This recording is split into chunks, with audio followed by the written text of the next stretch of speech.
Got my brother right here, Adwela, the man, the myth, the legend, man. Are we rolling the whole time? Yeah. Oh, I'm gonna get it. I'm gonna edit it.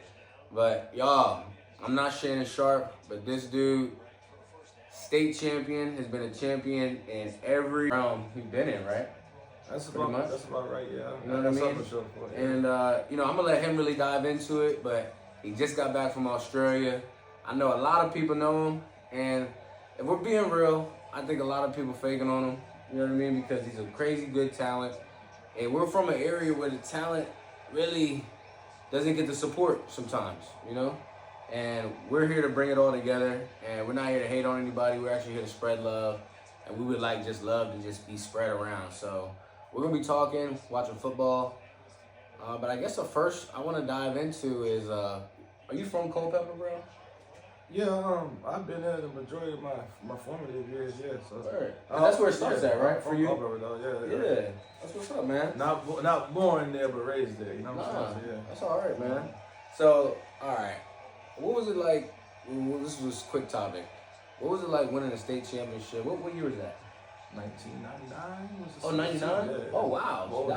No, I'm just saying, but that's a big year because that's like going into the 2000. A lot of things happened in that year and a half period of time, and yeah, I've done a lot of things, but it was probably still the most exciting year. That was? Yeah. 'Cause, I mean, coming from a place like Colorado, you don't see things like that. You don't experience things like that. That's true. And then when you see movies like you see Varsity Blues and you see stuff like that. Yeah.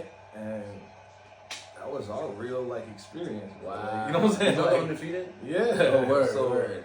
Undefeated, beat the number. Hampton was, I think, in the top 5 in the nation then. Really? We were on USA Today after we beat them. That's crazy. Yeah, so we beat them in overtime, won our state title. But as far as being from a small town and the town shut down on home game nights, that really happened. Really? Culpeper was even smaller back then, right? Even smaller then. Yeah. So it was only one high school there. There was no East Review there. Oh, okay, gotcha. Yeah. So we talking about the whole town shutting down on Friday night. Thousands of people coming to see us every home game, literally. Yeah, well, I mean, I do know what that feels like. Thousands of people. I know what that feels like. Yeah, for sure. And then getting in the playoffs, getting a police escort in and out of the county. Now that's crazy. Having a parade. Yeah. I remember after winning the jump, we're on the charter bus, going back to the school, and the people have lined the streets, bro. Wow. It's great. Yeah, bro. This is immediately after the game, and then we had this big party at the stadium. We just went there. It wasn't really a party. It was like an impromptu pep rally type thing. You know what I'm saying? It was lit though. Yeah. I remember we're on the field. It's cold, man. Coach talking. It was an old big blur, man. They gave us that's cool, man. Yeah, it was a thing. Real good friends. With a few of them still. That's good stuff, man. Yeah, man. We run across any of them, man. It's always love, man. Anytime there's a championship team, I feel like there's always a good culture. It's one of the things I appreciate the most out of winning. It ain't even. I tell my players all the time, man. It's the things you'll miss the most, not really the games, not the practice, it's just the time with the guys, man. Just being one of the guys in the locker room, man, and the experiences and things like that happen, bro. It's cool to see guys and all the stuff they talk about. Now you're at the age where you really see these guys 20 years later. Yeah, wow. Almost 25 years later, but you can talk about some stuff that made you laugh when you were 15 years old. That's true. And that's pretty cool, you know what I'm saying? Yeah, definitely, man. Definitely. So, all right, so after high school, did you go to college? You play college football? Yeah. Avery? Yeah, I actually signed with U of R out of Word. Yeah. So we got the same kind of shit. Yeah, I signed with U of R out of high school, but a lot of people know the story too. I kind of got lied to about what I was going to play and where I was going to play. And in hindsight, I should have just done it because they were putting people in the league, and I didn't know the skill set I would grow into. Right. So I just asked for a transfer, and there was no portal then. And that was honestly so uncharacteristic of me because I've never been a me person or a team type person. That is one of those things. I think it was the most impulsive thing I've done in my life, and it did change the whole trajectory of my life. Yeah, for sure. I'm not saying I would have went and been a draft pick or anything, you know what I'm saying? But I the road I went would not have been as long. Yeah. But also I feel like I wouldn't have a chip on my shoulder and want to play past college. Yeah. And also it wouldn't have gotten me into coaching. So really, you know what I'm saying? Well, see, everything happens for a reason. It's all God's plan. Yeah. But I mean, that was a good thing that you said right there. you made an impulsive decision. You're probably like 18 years old. 17. 17. So you say you're 17? I was 17 at the time, yeah. I know what it's like to make that. That goes back to what we were talking about. Where my senior year, I knew exactly what I needed to be doing. I just wasn't doing it. But I was basically making excuses for everything. You know what I mean? And making really impulsive decisions, and making now decisions, not thinking about the future. But so let's talk about football in the area, man.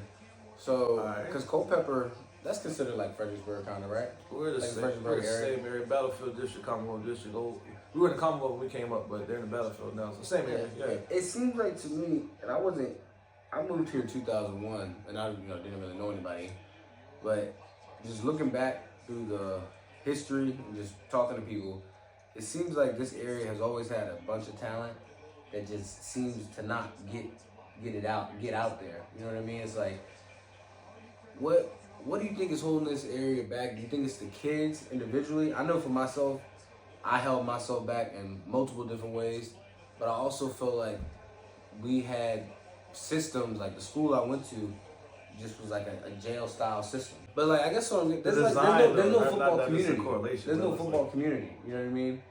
It seems like to me, football kids, well, maybe it's changing now, but a lot of the talent that was here may have had some behavioral issues, something going on, and were treated like an adult in a situation where they were really a kid. I think a measure of it has to be on the kids. Definitely, yeah. They're the ones that are going out and doing the things. Yeah.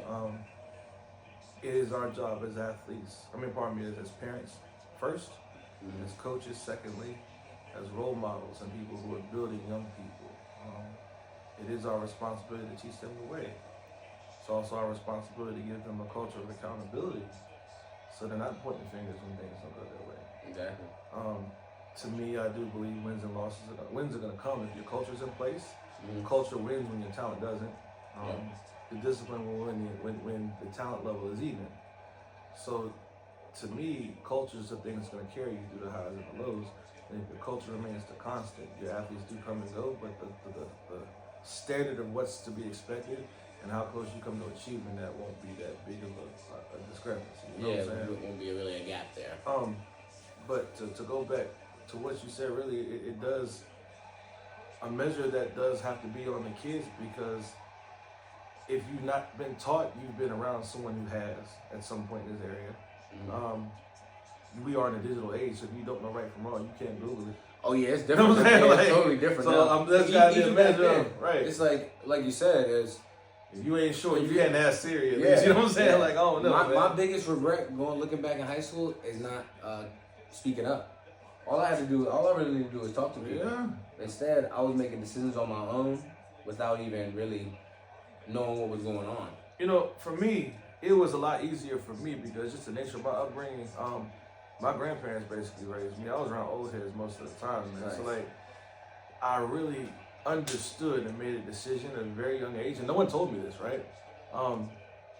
If someone loves me and has brought me into this world, and I'm of his bloodline, and they're taking care of me, when they don't have to, and I don't think they would tell me something that would be to my detriment. Right, exactly. So there's a measure of trust that someone does love and care about you enough to give you the right information first. Yeah, for sure. And then the second part is I did check my ego, and I didn't have to do it. It was almost like subconsciously I checked myself and I said, you know what? I bet if this man is this much older than me and he's lived the age that I am right now, he probably ain't trying to tell me what to do. He's probably just trying to save me some grief. So, no, you know what I'm saying? That's where I think it comes into play as far as it being a football community. For me, my coaching staff in high school, I felt like I trusted like 2 out of the 10 coaches. Now, what would you tell a kid today, in this day and age, because you're actively coaching still, they're in a situation where they want to go to the next level. They may not be in the best program that's suited for that. They don't have all this recruiting stuff, NIL, whatever. What would you tell them to set them up for success? Well, first thing is you gotta be a coachable kid, man. And I just say this: we put too much blame on coaches and programs for kids not going where they're supposed to go. If you're truly a D1 talent, they just put you on the field, you're gonna shine, and someone's gonna see you. I believe that. That's the first thing. Yeah, You know what I'm saying? sure. And the other thing is, even if a coach don't like you, I'll say this as a coach, I could not like my D1 kid, and guess what we're gonna do? We're gonna find a way to make it work because I like to win games and I want to keep my job. And I want to go to school. Right. So we're gonna have that understanding. We ain't gotta be best of friends, but we will have a good coach-player relationship. And we'll do enough to where we both accomplish our goals. Exactly. That's real. And maybe if we make this understanding at first, we'll grow to like each other later. You know what I'm saying? But things that really gotta be. I'd like for them not to be transactional relationships. You know what I'm saying? Like, you care about people, but that's the worst case scenario. You got like, for lack of better, like since a turd kid. You know what I'm saying? Like to where he's not the best character-wise, and he's hard to deal with, but he's an exceptional talent on the field. Yeah. One of the few conversations to find something. You know what I'm saying? Find a way to work. But to go back to your point, man, what I tell these kids to get themselves out there, be a coachable kid first. That's the first thing. And really work your hardest. And if you are who you say you are, it will show on film. But do what you got to do to get on the field. Right. Sometimes it means humbling yourself a little bit. Sometimes it means playing a position that's not your favorite. Sometimes it means just doing what's asked for you, even if you fully don't agree. Because sometimes, you know what I'm saying, again, that person's done something to put himself in this position, and he may be horrible. But no one's going to mismanage your career that bad if you're really that kind of talent. Yeah, that's true. To where you're not going to go. So do what you got to do to get on the field. That's true. All right. Yeah. Second, be coachable. Third, again, take care of all your business outside of the football field. Yep. Or whatever sports you're playing, man. Take care of your grades and stuff first, man. Yeah, take care of your home life. Be a good kid to your parents, man. Because you know how it is now that we're grown, bro. There's someone that just sat down and say, bro, this is the best years of your life, and this will never get better or easier than right now in your life. Yeah, you know what's crazy? Multiple people will sit me down saying that. Did they really? Not exactly like that. They were just right. Like, I mean, exactly like. No. Yeah, I see what you're your saying. life gets no better than this moment right now. These are right. the best 3 years of your life as far as. But some kids have so many stresses going on in high school, and it's still worse now than when they were 15. Still worse now. Still. As an adult, bro, look how much we carry every day, but we just learn how to handle it. We know how to handle it. Yeah, we know how to handle it. We quote Carol Lawson on this. Things don't get easier. We handle hard better. Yeah.